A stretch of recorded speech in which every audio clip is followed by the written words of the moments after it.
Chapter 1. The hook, Christmas morning always begins the same way. First comes the silence, the kind that feels deliberate, heavy, as if the city has agreed, just for a few hours, to hold its breath. Snow lies undisturbed on sidewalks and rooftops, smoothing edges erasing yesterday. Behind drawn curtains, soft points of colored light blink patiently, waiting for families to wake and give them meaning. And then there is the sound. Sometimes it is a child laughing too early. Sometimes a delivery truck shifting gears. Sometimes a phone call that should never arrive on Christmas morning. That call came at 6:17 a.m. It was short, urgent, stripped of apologies. The Northridge County Dispatch Center was quiet, as it usually was during the holidays. Christmas shifts were considered easy. A few noise complaints. Maybe a medical call after too much food and alcohol. Rarely anything that lingered. Rarely anything that followed you home. But the man on the line could barely speak. He started sentences and abandoned them halfway through. His breathing was shallow, uneven, like he had been running without moving. Beneath his voice, the dispatcher picked up something else. Not crying, not screaming. A soft, repetitive sound. Fabric rubbing against skin, footsteps on hardwood, and faintly, almost absurdly, a Christmas song played somewhere nearby.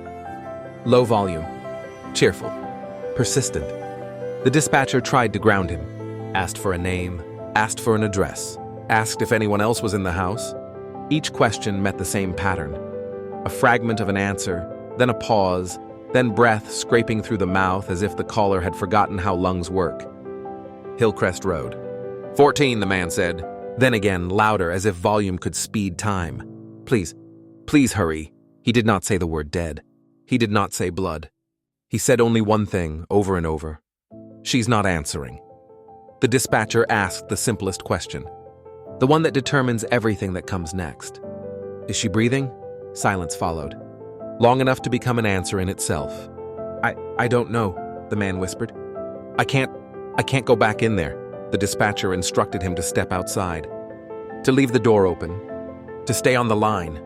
She told him not to touch anything, not because she was thinking about evidence. Dispatchers aren't supposed to think like that, but because sometimes the human mind tries to fix the unfixable by rearranging the room, wiping away reality with its own hands. He agreed, or at least he made a sound that could have been agreement. 3 minutes later, Officer Marcus Lane's radio broke the quiet of his patrol car. Marcus hated holiday calls.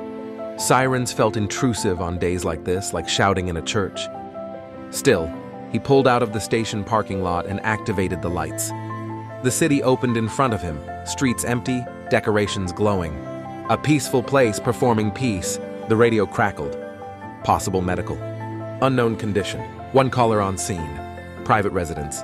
Exercise caution. That last phrase lodged itself somewhere beneath his ribs. Exercise caution carried more weight on Christmas morning. As he drove, Marcus watched the road edges for black ice and watched the windows for movement. He saw a man in pajama pants taking out trash too early. He saw a porch light blink on, then off, as if someone checked the weather and decided against the world. He arrived on Hillcrest Road to a neat row of decorated homes. Wreaths, inflatable snowmen, plastic reindeer frozen mid-leap. Most houses were dark. House number 14 stood out only because everything was on. Exterior lights burned bright white, perfectly synchronized, unblinking. The display felt mechanical, too precise. A sedan idled in the driveway. A man stood beside it, arms wrapped around himself despite a thick coat. When he saw the patrol car, he moved suddenly, almost stumbling. I shouldn't have left, he said before Marcus could speak. The words spilled out like a confession already rehearsed. I shouldn't have gone. Marcus introduced himself, kept his tone calm, asked the man to stay where he was. The man nodded too fast, eyes sliding back to the house again and again. Were you inside? Marcus asked. Yes, a pause. I saw her. He didn't say anything else. People rarely do at first. Their brains know the truth, but their mouths still resist it. The front door was ajar. Not forced, not broken, just open enough to suggest someone expected to come back. Marcus stepped inside and felt the shift immediately. The air was wrong. Not cold from outside, something deeper. The absence of warmth rather than the presence of chill.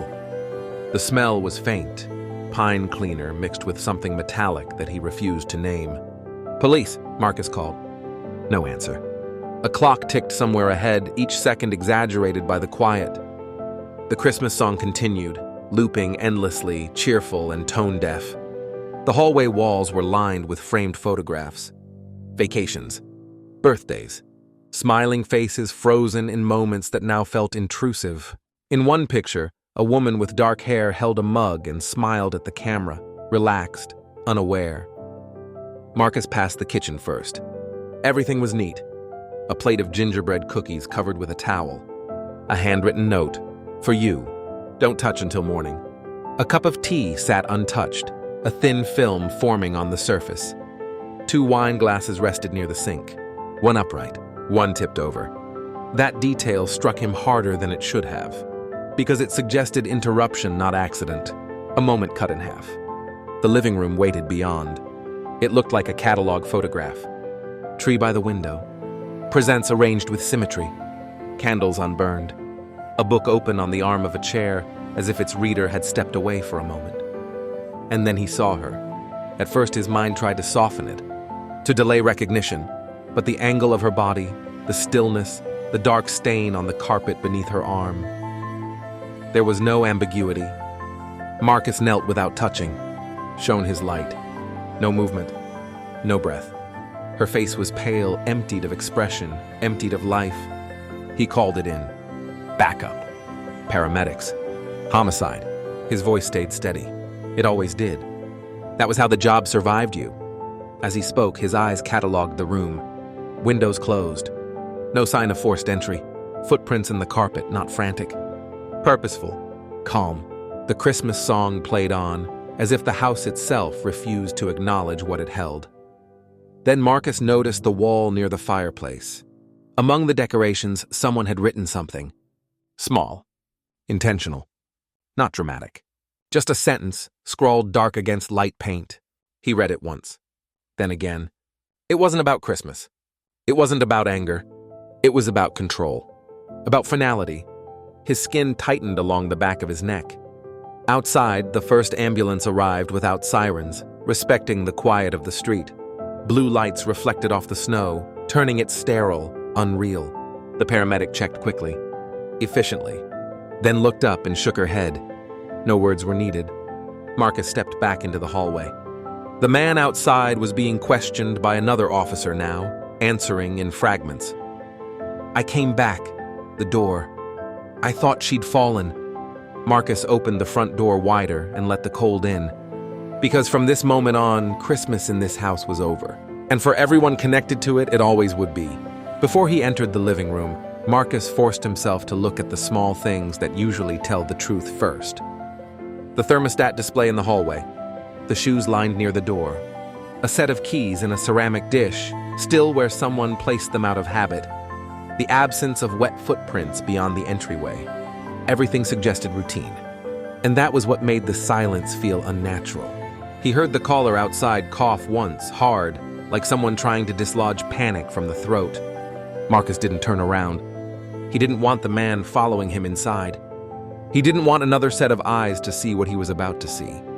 When the paramedics arrived, one of them asked very quietly, "Any kids in the house?"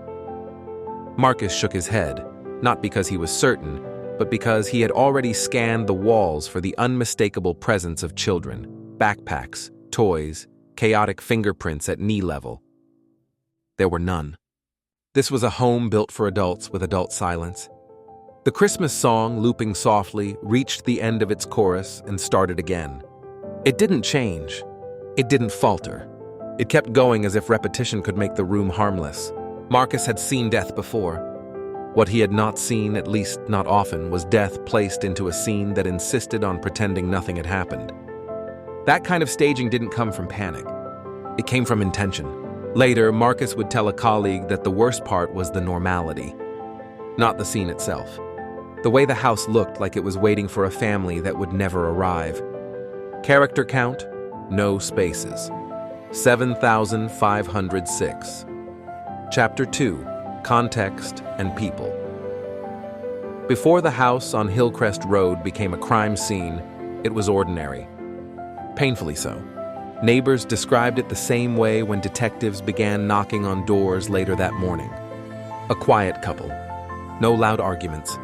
No police visits. No scenes spilled into the street. The kind of household that blends into a neighborhood designed specifically for blending. The woman's name was Emily Carter. She was 36 years old. She worked as a senior accounts manager for a regional logistics company, a job that required patience more than ambition. Emily was known among coworkers as reliable. The person who stayed late, not because she was asked, but because unfinished work made her uncomfortable. She drank too much coffee. She kept her desk clean. She sent birthday emails and meant them. Her coworkers also described her as private. Not secretive, private. The kind of person who kept her real feelings inside a neat container and only opened it when she was sure the room was safe. Emily grew up 2 states away, the youngest of 3 siblings. Her childhood was unremarkable in the way that rarely draws attention later. No abuse, no instability.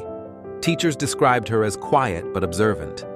Friends remembered her as someone who listened more than she spoke, the one who noticed when the temperature of a conversation changed. She met Daniel Carter 12 years earlier at a charity fundraiser neither of them really wanted to attend. Daniel was older, 41, recently divorced. He worked in residential construction management, overseeing renovations, subcontractors, timelines. He was confident in the way people often are when their work involves fixing visible problems. Roof leaks, cracked foundations, things that could be measured, solved, and signed off on. The divorce, he said, had been mutual.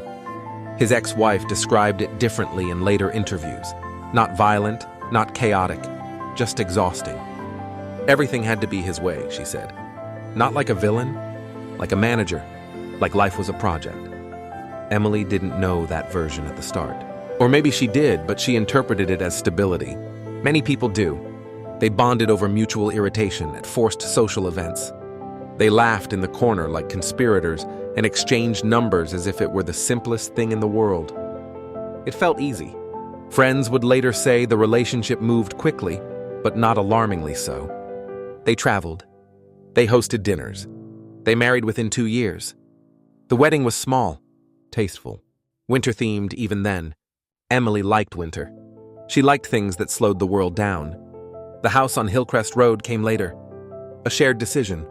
A compromise between Daniel's desire for a project and Emily's desire for stability. He oversaw minor renovations himself. She chose paint colors, furniture, where photographs would hang. She liked symmetry. She liked predictable places for objects, as if order in the room could translate into order in the mind. By all outward measures, it was a successful life. But outward measures are designed to miss things. Emily had begun pulling back in subtle ways over the last year. Coworkers noticed first. She stopped joining group lunches. She declined after-work drinks with polite excuses. "I'm tired. I have plans. Maybe next time." Her performance didn't slip. If anything, she became more meticulous, as though precision could keep chaos at bay. At home, the changes were quieter. Daniel noticed them but did not interpret them as warnings. He saw distance as stress, withdrawal as fatigue. He believed in explanations that allowed normalcy to remain intact. Emily stopped inviting friends over. She stopped posting photos online. She stopped answering personal questions with anything beyond surface-level replies. None of it looked like fear. It looked like shrinking. It looked like a person trying to make herself smaller inside her own life. The weeks leading up to Christmas were busy, but not chaotic. Daniel took on an extra project to finish before year's end. Emily worked late preparing quarterly reports. They talked logistics more than feelings. Grocery lists. Schedules. Who would drive where? What time they would visit Daniel's parents for dinner. They still exchanged gifts. Still decorated the house. Emily insisted on real candles on the mantel despite Daniel's objections. "Just for the evening," she said. "I'll watch them." It was the kind of minor disagreement couples forget immediately. And yet, in retrospect, it was a pattern. Emily asking for something small. Daniel resisting. Emily insisting politely. Daniel conceding, but with the subtle message that her wants were an inconvenience. On Christmas Eve, Daniel left the house just after 9 p.m. He told investigators he had gone to check on a job site after receiving a call from a subcontractor. Something about a frozen pipe. A potential delay. He said Emily encouraged him to go. "Better now than tomorrow," she'd said. He kissed her on the forehead. She was in the living room, wrapping the last of the gifts. Music played softly. The tree lights reflected in the window. Daniel said nothing felt wrong. But when detectives asked him to describe Emily's mood, he hesitated. "She seemed quiet," he finally said. "But she always was." He drove 20 minutes, made calls, returned just before 6 a.m., and found the door open. That gap between 9 p.m. and 6 a.m. would become everything. Investigators reconstructed Emily's final evening through fragments. Her phone showed no outgoing calls after Daniel left, no messages, no social media activity. The tea in the kitchen suggested she planned to stay awake for a while. The book in the living room was one she had been reading for weeks, never rushing through chapters. There was no sign she planned to leave that night. There was no sign she expected company. The house showed no forced entry. Windows locked, alarms unset, which meant one of two things. Either Emily opened the door willingly, or the person who entered never needed to knock. And that question, willingly or inevitably, hung over the case like a low ceiling. In the months before Christmas, Emily developed a quiet routine that no one recognized as a plan. She started carrying cash in her wallet, small amounts at first. $20, then $40, then $50. Not enough to raise suspicion in shared accounts. Enough to buy time if she needed it. She opened a new email account on her lunch break at work. Nothing dramatic, no secret romance, no criminal scheme. Just a place to store information without the fear of someone checking a shared device. She also began writing lists on paper instead of her phone. Short lists she tore up afterward. The kind of behavior that can look like organization, unless you know what it usually means. Daniel, for his part, described himself as attentive. He texted Emily during the day. He asked when she'd be home. He sometimes drove past her office, he admitted later, just to see if her car was there. He did not call it suspicion. He called it love. Friends noticed that Emily rarely disagreed with Daniel in public. Not because she was naturally agreeable. Because, as one friend said later, it wasn't worth it. The friend could not explain what she meant by that. She only knew that Emily's laughter would go tight when Daniel corrected her, even gently, even with a smile. The corrections were small. Emily would say she liked a restaurant. Daniel would say, "You only like it because the portions are big." Emily would mention a vacation idea. Daniel would say, "That's not practical." In isolation, these moments are nothing. Together, they become a climate. And climates change people. The week before Christmas, Emily had asked her supervisor about remote work options. She also asked quietly about employee counseling services. She did not schedule an appointment. She asked as if she wanted to know what doors existed. Daniel told investigators they were fine. He pointed to the decorations, the gifts, the fact that Emily baked cookies every December. He did not understand that rituals can continue even when a person is trying to leave. On the afternoon of Christmas Eve, Emily visited her sister's social media page and stared at photos for nearly 20 minutes. Her phone logged the activity. No comment, no message, just looking. In the evening, she wrapped gifts and wrote tags in careful handwriting. She made tea. She folded the towel over the cookies as if protecting them from air. And when Daniel announced he needed to step out to handle the job site issue, Emily did not argue. She said softly, "Okay." The kind of okay that means compliance, or relief. No one could tell which. On the morning of December 23rd, Emily called her sister and let it ring only twice before hanging up. No voicemail, no follow-up text. Her sister saw the missed call later and assumed it was accidental. A pocket dial. A mistake. Investigators found it in the phone logs and asked the sister about it. She stared at the record for a long time and then whispered, "That's not like her." Sometimes a missed call is nothing. Sometimes it is the smallest form of reaching out a person allows herself. Character count, no spaces, 15,238. Chapter 3, Escalation. Detectives arrived as daylight began to thin the darkness. Not sunrise, not warmth, just enough light to expose details the night had softened. Detective John Reed stood in the living room without speaking for a long time. He was tall, broad-shouldered, his coat still dusted with snow. He had worked homicides for nearly 18 years, enough to know that the first impression of a scene is rarely the truth, but it always matters. This one felt deliberate, too clean, too controlled. Emily Carter's body lay where Marcus Lane had found it, now partially shielded by a portable screen. The paramedics had done nothing more than confirm what was already evident. There was no rush here, no urgency left. Reed crouched near the fireplace wall. The writing was still there. Dark, careful, measured. Not a message scribbled in panic, not a threat screamed in anger.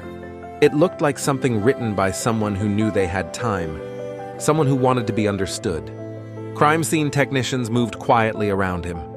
Cameras clicked softly. Evidence markers appeared one by one, yellow numbers punctuating the room. Reed listened to the rhythm of their work, letting it settle his thoughts.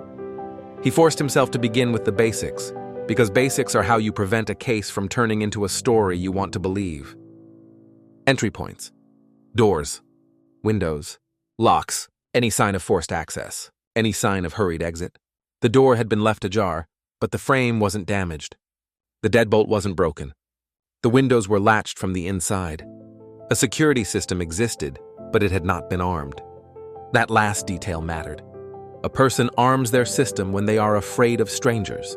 They don't arm it when the threat is inside the circle of familiarity. Reed asked for the husband. Daniel Carter sat in the back of a patrol car, blanket draped over his shoulders. His hands shook, though whether from cold or something else was unclear. When Reed approached, Daniel looked up immediately, eyes red but dry. People expect tears. Reed had learned not to. Mr. Carter, Reed said calmly. I'm Detective Reed. I need to ask you some questions. Daniel nodded too quickly. They spoke in the front seat of the patrol car. Reed kept his voice even, neutral. He asked Daniel to start from the beginning. Daniel did. The story was simple, consistent, almost rehearsed, though Reed did not accuse him of that. Daniel explained the call from the job site, the drive, the return, the door ajar, finding Emily. What time did you leave? Reed asked. Just after 9, Daniel said. I remember because she told me to drive carefully. It was icing over. And when you came back? 5:55, maybe 6. Reed wrote it down. Did Emily seem upset when you left? Daniel frowned, searching his memory like a misplaced object. I'm asking about her mood, Reed clarified. She was quiet, Daniel admitted. But she was wrapping gifts. She does that every year on Christmas Eve. Last minute. Any arguments? No. Anyone she was afraid of? Daniel hesitated. No, he said again, but the word came slower this time.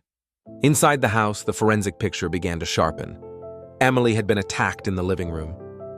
There were no signs of a prolonged struggle, but that did not mean compliance. Bruising on her arms suggested restraint, not necessarily a chase.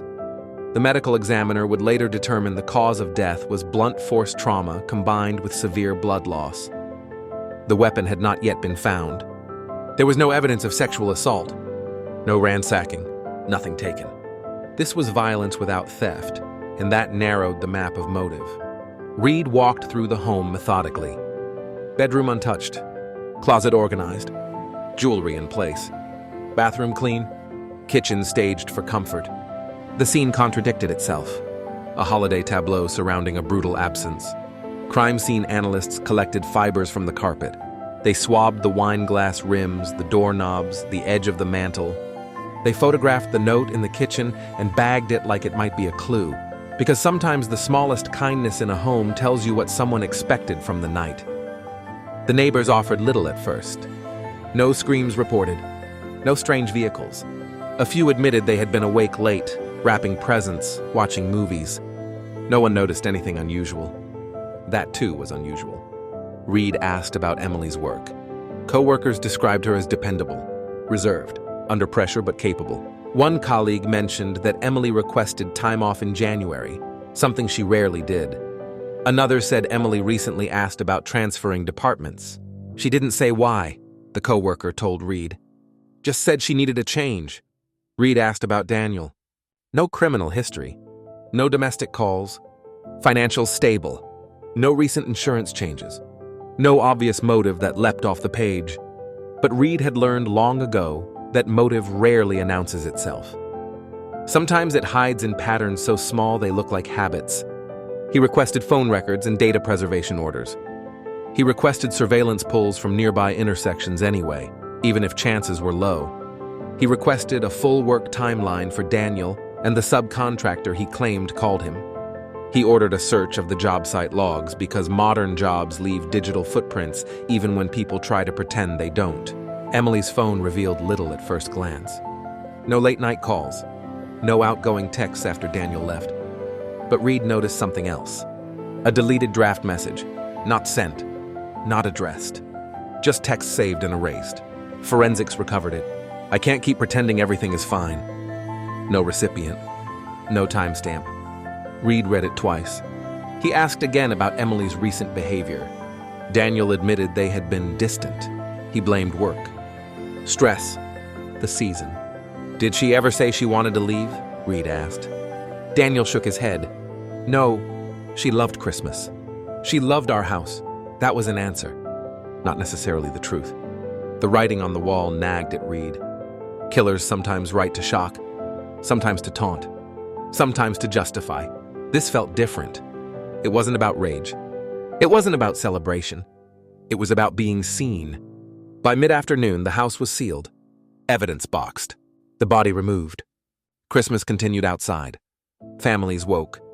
Gifts opened. Meals cooked. Laughter spilled through thin walls. On Hillcrest Road, the lights stayed on. And inside that glow, the case began to grow teeth. On the second day, Reed requested a behavioral consultation. Not because he believed in profiling as prophecy, because he believed in patterns as pressure points. A consultant from a neighboring county read the scene notes and said something Reed didn't like hearing because it matched what he already feared. This looks like domestic control, the consultant said.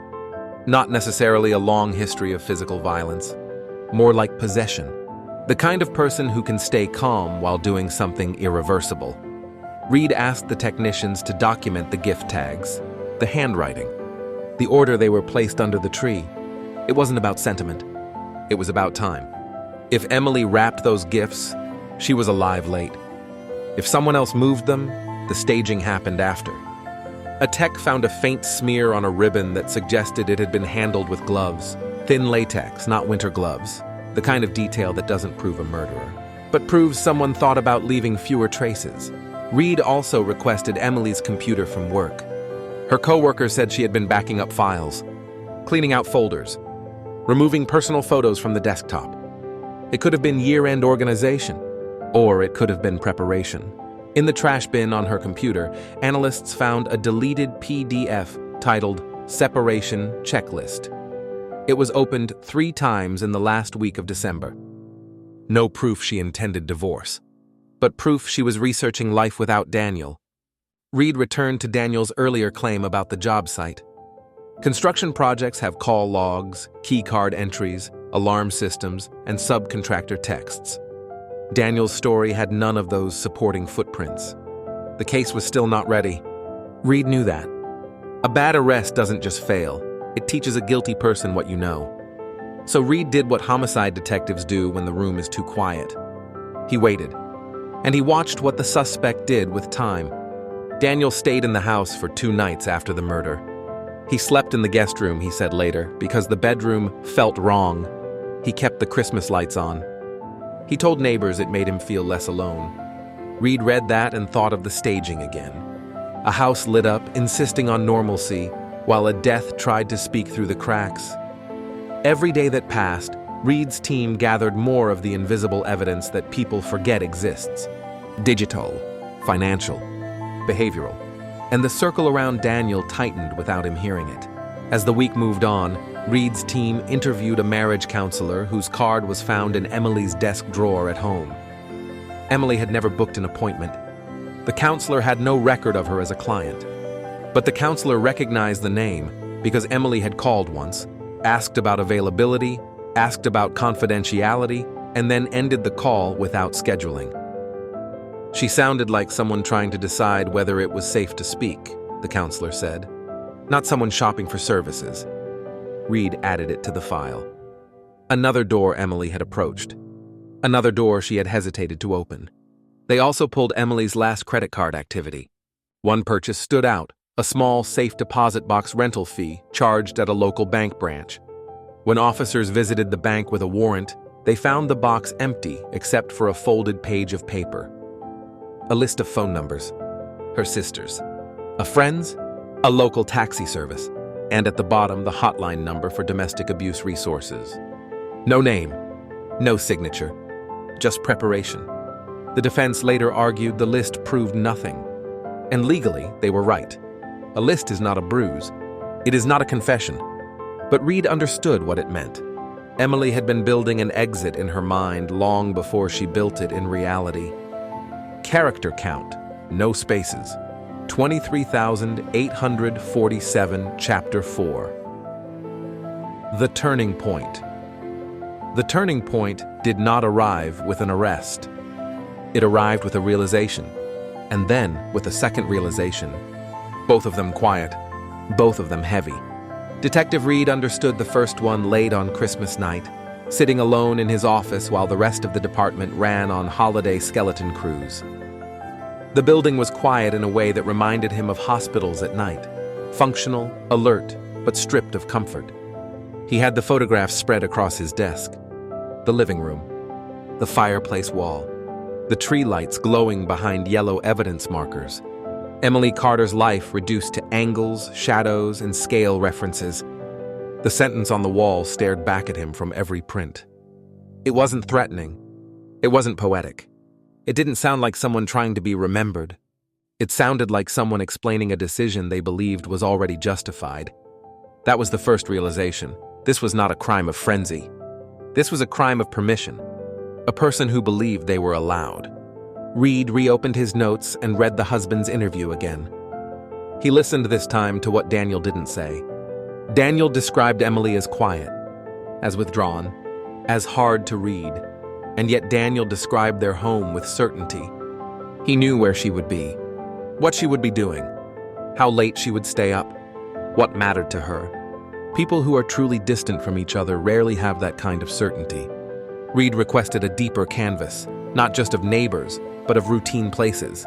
Emily's grocery store, her coffee shop, the dry cleaner near her office, the pharmacy where she picked up prescriptions, the bank branch where she occasionally deposited checks. It wasn't about gossip. It was about patterns. By the next afternoon, small details began to collect. A cashier at the grocery store remembered Emily coming in alone 2 days before Christmas. She bought wrapping paper, tape, and a cheap burner of scented oil. She looked tired, the cashier said, and kept checking her phone like she expected it to buzz. A barista remembered Emily waiting outside the cafe one morning instead of inside, despite the cold. She said she just wanted fresh air, the barista told the officer, but she kept watching the parking lot. A clerk at the dry cleaner remembered Emily asking casually whether they could hold a garment for a few extra days without calling the house. She said she might be traveling, the clerk said. She smiled, but it didn't reach her eyes.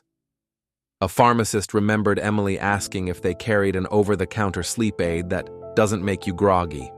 The pharmacist offered options. Emily thanked her and didn't buy any, as if the question itself mattered more than the product. None of this was proof, but it had the shape of proof in progress. A person trying to stay ordinary while mentally measuring exits. Reed pulled Emily's phone records again. This time, he didn't look for who contacted her. He looked for who she stopped contacting. Patterns emerged when absence was treated as evidence. Over the last 6 months, Emily's calls to her sister had decreased sharply. Weekly conversations turned into monthly check-ins. Her longest calls, once with a close friend from college, ended entirely in early fall. He requested interviews. Emily's sister flew in and sat in an interview room that smelled faintly of disinfectant and stale coffee. She was composed in the way people become when grief hasn't yet accepted its final shape. Emily didn't like to worry people, she said. If something was wrong, she'd minimize it. Did she ever mention problems at home? Reed asked. A pause. Not directly, her sister said, but she asked strange questions. What kind of questions? About starting over. About whether people ever really change. About how to leave without destroying everything. Reed let the silence stretch. She asked me, the sister continued, what it feels like to be alone after a long relationship ends. Friends told similar stories. Emily asked hypothetical questions and framed concerns as abstract ideas. She never said Daniel is hurting me. She never said I'm afraid. She asked, how do you know when you're no longer safe? What would you do if someone controlled your life without touching you? Is it still love if you're always walking on eggshells? No one heard alarm bells, because Emily never rang them. She only tapped on the inside of the glass, hoping someone would notice. Reed brought Daniel in again. This time, he didn't ask about the night. He asked about the marriage. Daniel was defensive at first. Confused. Hurt. He spoke quickly, as if speed could keep him ahead of suspicion. I never laid a hand on her, he said. Never, Reed nodded. I didn't ask that. Daniel's throat bobbed. He looked away and then back, forcing steadiness. They talked about finances. Daniel handled them. Emily had access. But Daniel paid the bills, managed accounts, decided when savings moved and where. He described it as being organized. Reed asked, did Emily ever ask to take over any of that? Daniel shrugged. She didn't want the stress. Reed wrote it down and kept his voice neutral. They talked about schedules. Daniel preferred knowing where Emily was. Not obsessively, he insisted, just practically. Safety. Convenience. Planning. Reed asked, did you ever track her phone? Daniel laughed once, a dry sound that tried to pretend it was normal. Everyone shares locations, he said. It's not tracking. It's safety. Did she want it? Reed asked. Daniel hesitated. She didn't care. The hesitation was the answer. Then Reed asked about arguments. Daniel's face hardened at that word, as if argument was an accusation. We didn't fight, he said. We talked. Reed leaned in slightly. Did she ever tell you she felt watched? Daniel's jaw tightened. She was sensitive, he said. She overthought things. There it was. The easiest way to erase someone's fear is to label it irrational. Pushing can feel like care to the person doing it. To the person receiving it, it can feel like a wall closing in. The medical examiner's preliminary report arrived, and Reed felt the second realization settle over him like a coat soaked in cold rain. Emily had defensive injuries, bruises consistent with restraint, a pattern that suggested she had been held in place, not chased, not cornered by accident. The timeline suggested she had been conscious for several minutes after the initial assault, long enough to understand what was happening, long enough to recognize who was doing it. Reed returned to the living room photographs and focused on the staging. The tree, the presents, the book open on the chair arm, the candles arranged but unlit. It looked like an argument against chaos, a claim that the home was still normal, even as the crime said otherwise. He asked crime scene techs to recheck the gifts beneath the tree with a different assumption, not that something was stolen, but that something had been placed. Something meant to be discovered late. Under a box wrapped in silver paper, they found a torn envelope. Inside, a folded piece of paper, a letter. It was addressed to Daniel. Emily had written it days earlier. The letter was not angry. It was careful, measured, apologetic in places it did not need to be. She wrote about feeling smaller over time, about being monitored, about questions that felt like interrogations, about how silence at home wasn't peace, it was compliance. She wrote that she planned to leave after Christmas, quietly, without a public fight. I need space to exist again, she wrote. This isn't a punishment. It's survival. Reed read it twice. Daniel said he had never seen it. Reed believed him. The letter had never been given. Emily had planned to go. And Daniel, whether he knew the plan or only sensed it, had spent months tightening his grip on a life that was slipping away. That knowledge reshaped the case, because now the crime had context. Control, once threatened, often reveals its true face. And Christmas Eve offered privacy, time, expectation. The writing on the wall was no longer abstract. It was a declaration, not of hatred, of ownership. And Reed understood suddenly what he was really investigating. Not just a murder, a collapse. A private system of control breaking open for the first time in the worst possible way. The letter did something else. It changed the timeline from a mystery to a countdown. If Emily planned to leave after Christmas, she likely chose that date for a reason. Family obligations would be over. The holiday performance would be complete. People would assume any tension was seasonal stress. She could disappear quietly in the soft chaos between holidays and New Year. Reed asked Emily's sister a blunt question. Did Emily ever talk about where she would go? The sister shook her head, but then she said, "She asked me once if she could visit for a week in January." Not a plan, not a request, a test. Reed looked at Emily's bank activity.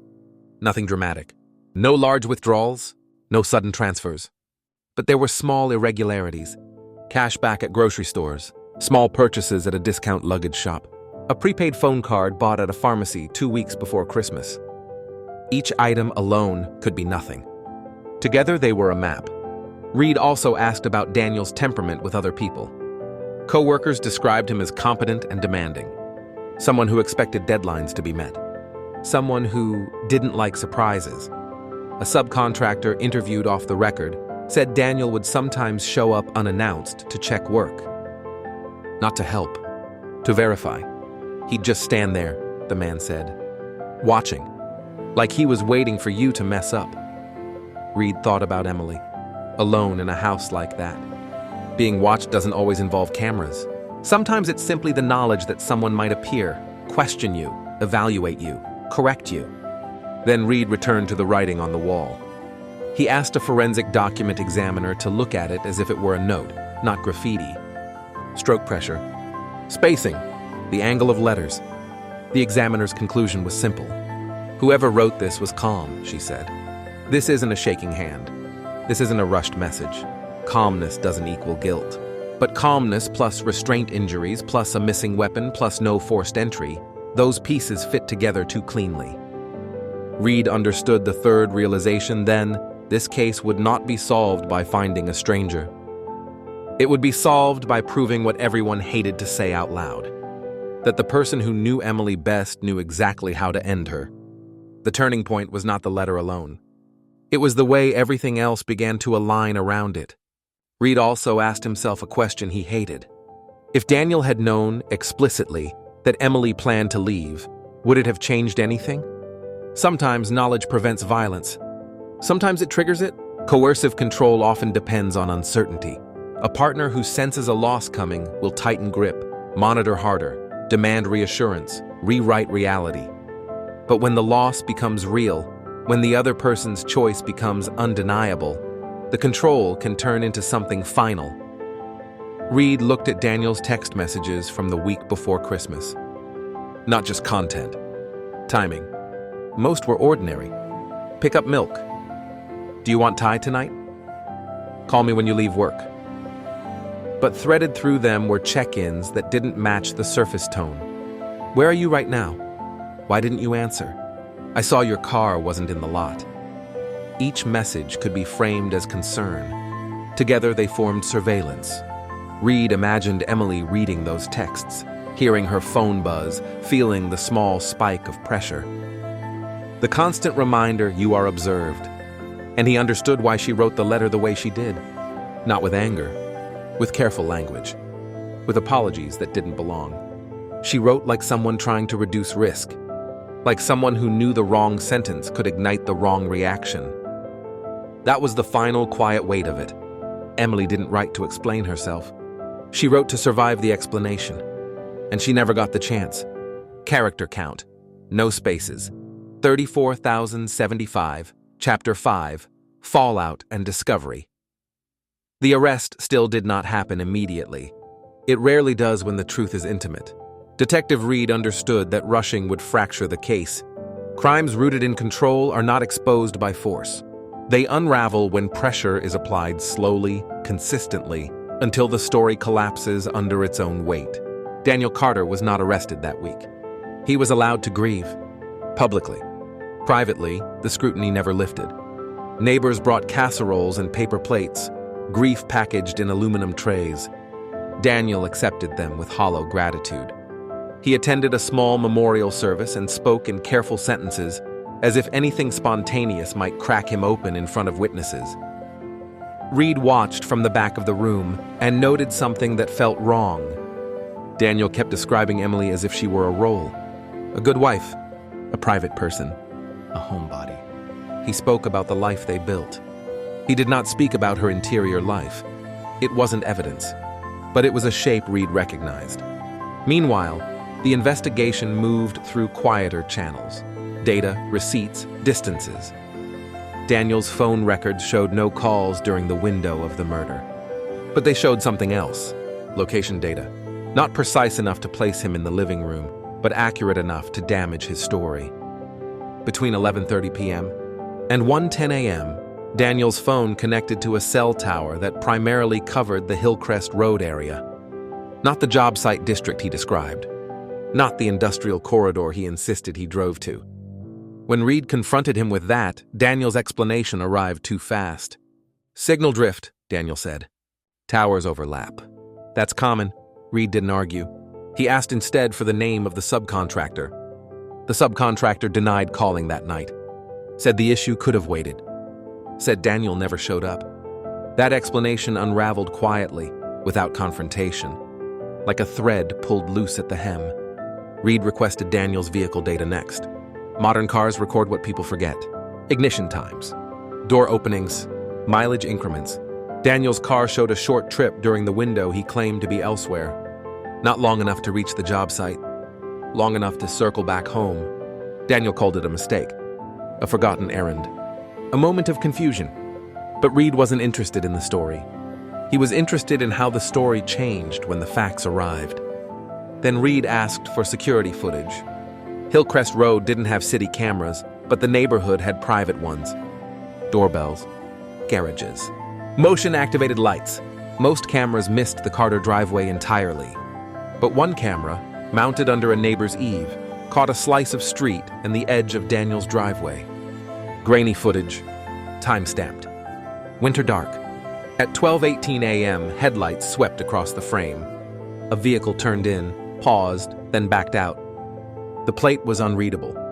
The driver was a silhouette. Reed didn't need the plate. He needed the behavior. Someone arrived. Someone hesitated. Someone left. That didn't prove it was Daniel. But combined with everything else, it made Daniel's story feel less like a memory and more like a constructed gap. The weapon was found 2 weeks later. Not buried.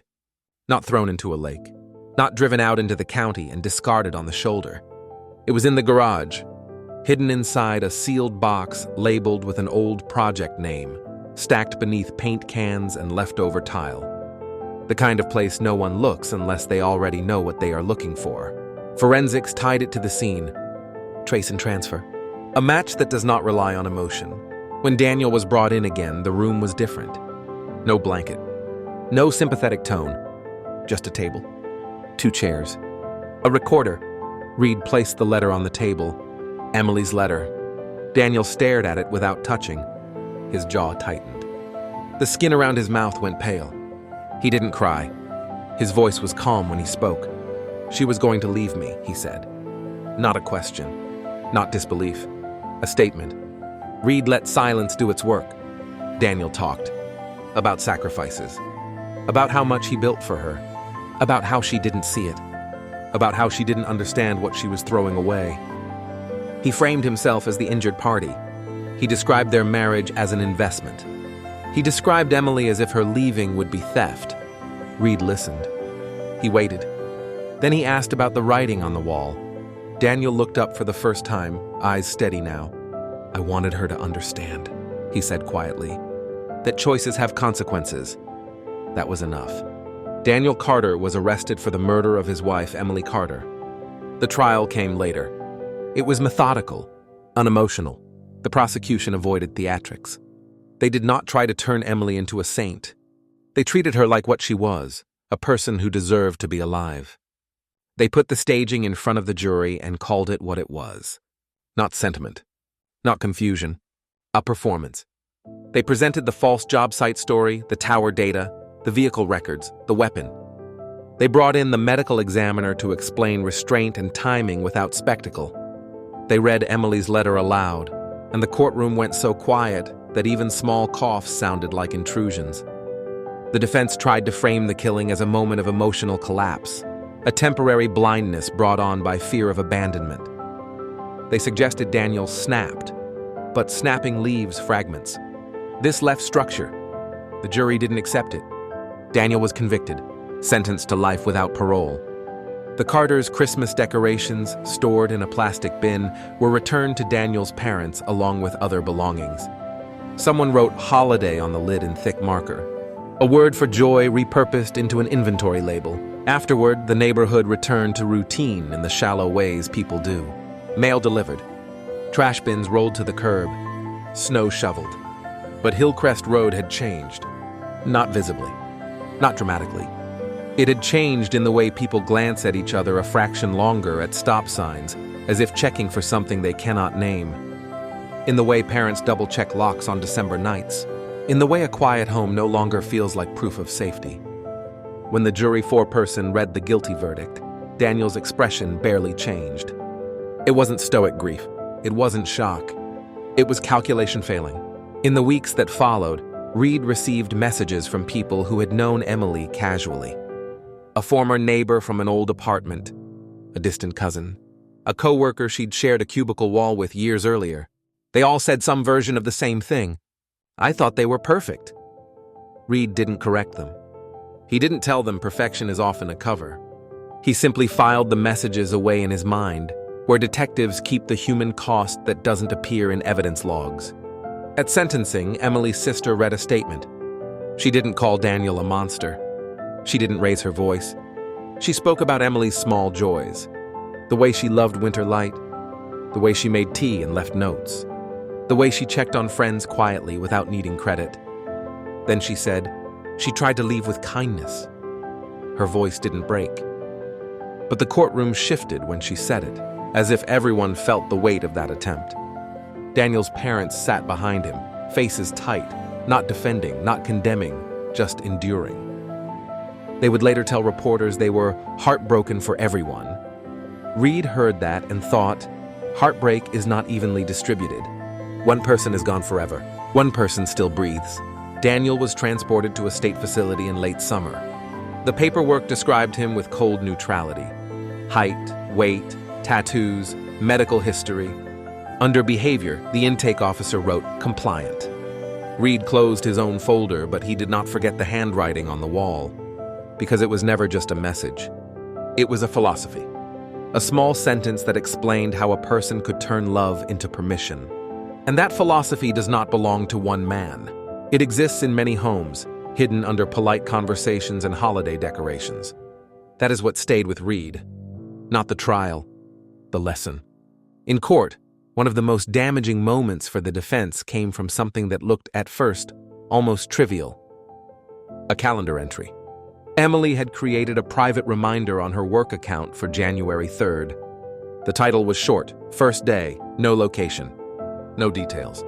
The prosecution didn't claim it proved a move. They let the jury draw the line themselves, from Emily's letter to that quiet promise on a digital calendar. Another witness was a financial analyst from the district attorney's office. She displayed a chart of cashback transactions, small withdrawals hidden inside grocery purchases. The totals were not huge. That was the point. These are the amounts people take when they're trying not to be noticed, the analyst said. Not when they're planning a vacation. When they're creating a cushion. The defense tried to object to the implication. The judge allowed the testimony, because implication is not accusation, it is context. The prosecution also brought a digital forensics examiner who explained, in plain language, how a phone can tell the truth even when a person lies. Cell tower connections, Wi-Fi association histories, vehicle Bluetooth pairing, short trips that leave tiny timestamps in the background of daily life. The examiner described Daniel's phone connecting to the home router in the early morning hours, briefly, then disconnecting. It suggests proximity, she said. Not certainty. Proximity. Reed watched Daniel at the defense table during that testimony. Not for tears. For irritation. And he saw it. A small tightening in the jaw. A flash of something like offense. As if being caught mattered more than what he had done. In closing arguments, the prosecutor avoided dramatic language. She didn't say evil. She didn't say monster. She said he believed she belonged to him. And then she pointed to the photographs of the living room. The perfect tree. The gifts. The staged calm. She tried to leave with dignity, the prosecutor said. He answered with ownership. That was the case. That was all it ever was. After the verdict, Reed returned once to the empty house for a final walkthrough. Not for evidence. For closure. He stood in the living room and listened. No music now. Only the ordinary hum of a refrigerator in another room. Ordinary again. But changed. Character count. No spaces. 42,880. Approximately 86% of the minimum 50,000 character limit, no spaces counted, has been used. Continue. Chapter 6. The ending. The last thing people wanted after the verdict was to keep talking about Emily Carter. Not because they had stopped caring. Because caring hurt. A murder like this doesn't leave a single wound. It leaves a network of smaller ones. It teaches a neighborhood to listen too closely to every raised voice. It teaches coworkers to replay old conversations and wonder what they missed. It teaches families that "she's just tired" can be the first layer of a much darker truth. Detective Reed closed the file in early spring. He didn't feel relief. Cases like this don't give it. There was no heroic moment. No clever twist that made the world feel orderly again. There was a man in prison, yes. There was a legal conclusion. But Emily was still gone, and the mechanism that ended her life wasn't exotic or mysterious. It was ordinary. It was the kind of ordinary that hides behind curtains and good manners. Reed attended the sentencing the day it happened, not as a public gesture, but because he had learned that the last chapter of a case belongs to the people who survived it. Emily's sister sat in the second row, hands folded, posture straight, face drained of color. When the judge read the sentence, she didn't react the way people expect. No collapse. No tears. Just a slow exhale, as if she had been holding her breath since December. Afterward, she approached Reed in the hallway.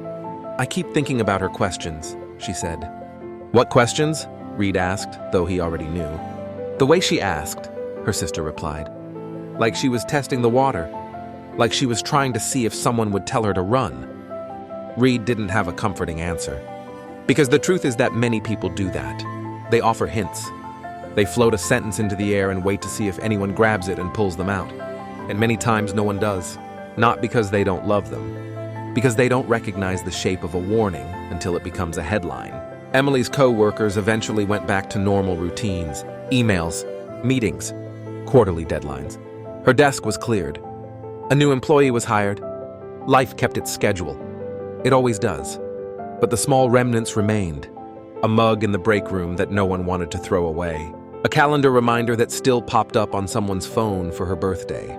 A parking space that stayed empty for months because people avoided it without admitting why. Emily's sister started keeping a notebook. Not a diary. Not grief poetry. A list. Names of friends who said, "I wish I'd known." Names of coworkers who admitted Emily had seemed smaller, quieter, like someone carrying a weight no one could see. The sister wrote them down because she feared time would soften responsibility into forgetfulness. Daniel Carter did not speak again publicly after sentencing. In prison intake records, he was described as cooperative, quiet, adjusting well. That phrase, adjusting well, made Reed's stomach tighten when he read it later. Because it suggested the same thing the writing on the wall suggested. That Daniel's world had been about Daniel, even now. The house on Hillcrest Road changed quickly, but not completely. The new owners were a young couple. They repainted, remodeled, replaced flooring. They tried to treat the purchase like a bargain in a good school district. They told friends it was a fresh start. They didn't host big Christmas parties. Not the first year. Some neighbors watched them carefully, not because they suspected them, but because the house had become a symbol. A reminder that something catastrophic could happen behind a wreath-covered door. One night, nearly a year later, a neighbor called police for a welfare check. Nothing dramatic, just a light on too late. A dog barking. A sense that something was off. Officers arrived. The couple answered the door, confused but polite. Everything was fine. The call was logged. The officers left. But the neighbor admitted afterward, to no one in particular, that they saw the Christmas lights blinking through the window and suddenly felt nauseous. Because a blinking light can become a trigger when it once illuminated death, Detective Reed kept the letter in his mind longer than he kept the evidence in storage. He did not keep the physical letter. That belonged to Emily's family. But he remembered its tone, the careful language, the attempt to be kind even when kindness was no longer owed. "I need space to exist again." That sentence haunted him more than the details of the crime scene. Because it was simple, and because it was true for more people than anyone wants to admit. Years later, Reed would still sometimes wake on winter mornings and remember the sound of that looping Christmas song, playing too softly in the background of a dead woman's home. He would remember how normal the decorations looked, how perfectly arranged the gifts were, how the violence had been folded into the holiday like a hidden blade inside wrapping paper. And he would think about the lesson that never arrives in time, that control doesn't always announce itself with bruises. That fear doesn't always show itself as panic. That leaving can be the most dangerous moment, especially when the person being left believes love is something they own. Emily had been planning to go. She had written the words. She had tried, in her own careful way, to step out of a life that was closing around her. And Christmas Eve, quiet, familiar, assumed safe, had been the night her attempt was answered.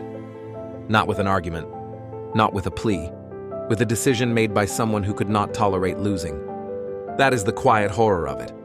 Not that it happened, but that, in hindsight, the path to it was lined with small, ordinary signs, easy to miss, easy to excuse, until a door was left ajar at 6:17 a.m. and a neighborhood learned what peaceful can hide. And if there is anything left to say, anything that isn't just tragedy repeating itself, it is this. When someone asks you softly what it feels like to start over, when someone phrases fear as a hypothetical, when someone says they feel smaller in their own home, believe them enough to ask one more question. Not, "Are you sure?" Not, "Maybe it's stress." One more question that makes a door appear where they thought there were only walls. Because doors are how people survive. Years pass. People move. Paint dries. New families hang new wreaths. But some stories refuse to become over. On cold mornings, dispatchers still remember that call at 6:17 a.m. Officers still remember stepping into a house that smelled like pine cleaner and absence. And in quiet moments, some neighbor will still wonder what they would do if they heard something, anything, through the wall. They wonder because the mind wants a lever, a single action that could have changed the outcome. Most of the time, there isn't one. There is only accumulation, a series of small chances, each easy to miss, each easy to excuse. That is what makes this kind of case so disturbing. Not the violence, the familiarity, a tree, a note, a cup of tea, a woman trying to leave politely, a man who could not tolerate her choice, and a holiday morning that looked, from the outside, exactly like every other one. It stays with you.